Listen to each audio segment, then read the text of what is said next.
పెళ్ళైనా పండగైనా వేడుక ఏదైనా పట్టు చీరల ప్రత్యేక వేదిక వారాహి సిల్క్స్. ఎందుకంటే మీకు ఎందుకు ఇక్కడే ఉండాలంటే మీకు అందుబాటులో ఉంటుంది, ఇక్కడ సిటీ మధ్యలో ఉండాలి, మీరు రావడానికి బాగుంటుంది. నాకు ఇందాక నుంచి నా పరిస్థితి ఎలా ఉంది అంటే,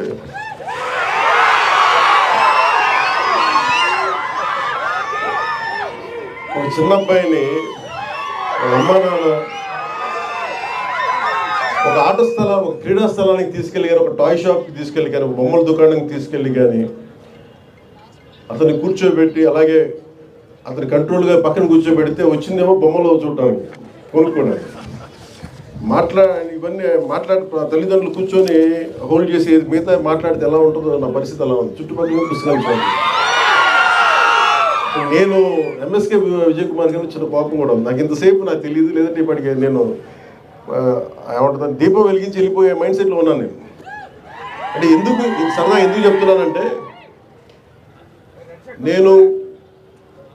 నాకు జీవితంలో ధైర్యం ఇచ్చింది, నాకు నిలబడే ధైర్యాన్ని ఇచ్చింది నా పుస్తకాల ధైర్యాన్ని ఇచ్చింది. నేను ఎప్పుడు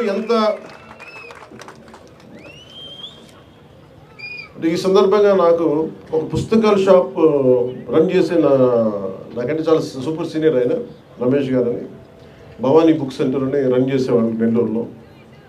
స్కూల్ అసైన్మెంట్స్కి, సోషల్ అసైన్మెంట్స్కి వెళ్ళి ఏవో కొనుక్కుంటూ ఉండేవాడిని. అలాగే నాకు స్నేహం, ఆయన బుక్ షాప్ ఓనర్, నేనేమో 8th class ముగించుకోండి, 7th class. So అది నాకు ఏం చేసింది, ఆయన బుక్ షాప్కి వెళ్ళి నేను కూర్చొని చదవటం, అది నాకు చాలా చాలా సహాయపడింది. దానికి ముందే నేను 5వ తరగతి నుంచో మాకు ఇంట్లో కొంత పుస్తక పఠనం అలవాటు, మా అమ్మగారి వల్ల, మా నాన్న వల్ల క్లాసిక్స్, మా అమ్మ వల్ల తెలుగు సాహిత్యం. సో ముఖ్యంగా నాకు ప్రభావితం చేసిన వ్యక్తులు అంటే, ఈరోజు నేను చాలాసార్లు అనుకుంటాను, డబ్బులు ఒక ₹1 కోటి ఇచ్చేయడానికి ఆలోచించను, కానీ ఒక పుస్తకం ఇవ్వాలంటే చాలా ఆలోచిస్తాను.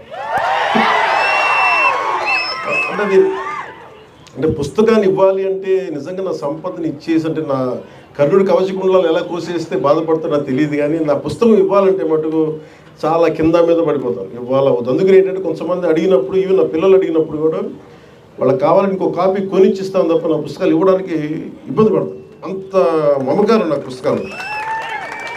ఎందుకు ఇంత మమకారం అంటే, నా జీవితంలో ఎప్పుడు కూడా పుస్తకాలు అనేది, పుస్తక పఠనం లేకపోతే నేను ఏమైపోయేవాడిని అనిపిస్తుంది. నేను ఇంటర్వ్యూని కూడా ఎందుకు మధ్యలో ఆపేశానంటే, చదువుకోలేక కాదు, మార్క్స్ తెచ్చుకోలేక కాదు, బాగా చదివేవాడిని.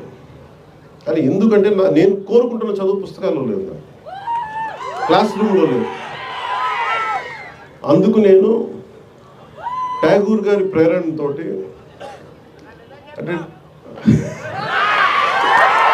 రవీంద్రనాథ్ ఠాగూర్ స్కూల్కి వెళ్ళకుండా ఇంట్లోనే కూర్చొని నేర్చుకున్నారంటే, అది నేను కూడా ప్రేరణ తీసుకొని ఆయనలాగే చెట్లు, చేమలు, మొక్కలు చూస్తాం. మా దగ్గరికి అంత లగ్జరీ లేదు, పెద్ద ఉద్యానవనాలు లేవు. మాకు కూడా 2 రోజా మొక్కలతో కుండీలనే చూస్తాం. పుస్తకాలు పెట్టుకొని, క్లాస్ పుస్తకాలు పెట్టుకుని రోజా పువ్వులను చూస్తూ ఉండిపోయాడు. ఎట్లా ఎగ్జామ్స్ ఫెయిల్ అవుతాం కదా ఖచ్చితంగా, అలా చూస్తూ ఉంటాం. ఇట్లాగా చాలా ఇవన్నీ చూస్తూ నాకు బలం ఇచ్చింది. ఎందుకంటే నాకు స్వతంత్రంగా నేను నేర్చుకోగలను, నాకు అధ్యాపకులు అవసరం లేదు, నాకు ఏమి కావాలో నేను నేర్చుకోగలను. అది సైన్స్ కానీ, సోషల్ సైన్సెస్ కానీ, పాలిటిక్స్ కానీ, హిస్టరీ కానీ, నాకు వేరే టీచర్ అవసరం లేదనిపించింది. అందుకని నేను నా చదువు ఇంటర్లో వదిలేసి నేను చదవటం నేర్చుకున్నాను. నేను చదువు ఇంటర్ ఆపేశాను, కానీ చదవటం ఎప్పుడు ఆపలేదు. ఈరోజు ఓడిపోయినా ఎందుకు శక్తి ఉంటుంది, ఓటమిలో కూడా ఎందుకు శక్తి ఉంటుంది అంటే, ఇందాక చెప్పాను కదా, books are the training weights of our mind అని. చదవటం వల్ల మనకి మానసిక శక్తి చాలా బలపడుతుంది, మామూలు బలం రాదు. నేను చాలా సంపాదించాను అని అనుకున్నప్పుడు, నాకు నిజంగా ఒక సినిమాలు గొప్ప విజయం సాధించడం నాకు ఎప్పుడు ఆనందం కలదు. మా వదిన కానీ, మా అన్నయ్య దగ్గరికి వెళ్ళిన, అంటే నాకు ఈ బుక్ ఫెయిర్కి రాగానే నాకు ఎక్కడో మద్రాసులో ఇప్పుడు చెన్నైలో ఒక తెలుగు ఇట్లాగే బుక్ ఫెయిర్కి వెళ్ళేవాడిని. అక్కడ బుక్ ఫెయిర్ జరిగేది, తెలుగు సెక్షన్ కూడా ఉంది. అందులో రకరకాల పుస్తకాలు. అప్పుడు నేను కొన్నది మొదటిది దేవరకొండ బాలగంగాధర తిలక్ గారి అమృతం కురిసిన రాయి, అలాగే మార్క్ ట్వైన్ అనువాద ప్రచనం, ఇవన్నీ కొనుక్కొని ఇంటికి. అలాగే నండూరు రామ్మోహన్ రావు గారి విశ్వదర్శనం, ఇవన్నీ మనకి ఇంటికి వచ్చి ఎప్పుడు ఓపెన్ చేయాలి అవి, ఆ కొత్త పుస్తకాల వాసన అది మర్చిపోలేము. ఓపెన్ చేయగానే దానికి కొత్త సువాసన ఉండదు. అంటే వర్షం చినుకు పడ్డప్పుడు ఎండిపోయిన నేలకి మట్టి వాసన ఎలా ఉంటుందో, ఒక కొత్త పుస్తకాన్ని తీస్తే ఆ వాసన ఎంత మొత్తుగా ఉంటుందో ఒక పుస్తక పీరియడ్కి తెలుసు దాని భావన. సుమన్ టీవీలో మీ పర్సనల్ అండ్ బిజినెస్ ప్రమోషన్స్ కోసం కింది నెంబర్కి కాంటాక్ట్ చేయండి.